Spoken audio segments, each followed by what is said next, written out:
Hello friends, আসসালামু আলাইকুম। নতুন একটা মিনি ব্লগ থেকে তোমাকে সবাইকে স্বাগতম জানাইতেছি। আজকে দুপুরের খাবারে বানাইতেছি পাতলা করে মসুর ডাল আর বানাইতেছি টমেটো ভাজি। টমেটো ভাজি নিরামিষই বানাইতেছি, যেহেতু নাজিয়ার আব্বা মাছ খায় না, ওই জন্য আর কি মাছ দিয়ে বানাই নেয়।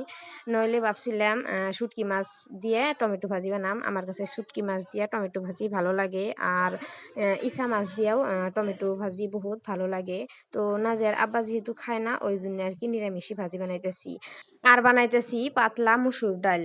ডালের মধ্যে একটা আলু কাইটা দিছি। এইভাবে ডালের মধ্যে আলু বয়েল করলে ওই আলুটা খাইতে আমার কাছে বহুত ভালো লাগে। মাঝে মাঝে নাজিয়ারেও এইভাবে ডালের মধ্যে আলু বয়েল করে খাওয়াই, নাজিয়াও এইভাবে খাইতে বহুত ভালো পায়। তো যে গরম, এই গরমের মধ্যে অন্য কি আর মাছ মাংস রান্ধুমু, এই গরমের মধ্যে পাতলা মসুর ডালি বহুত ভালো লাগে। তো আল্লাহ হাফিজ, সবাই ভালো থাকো।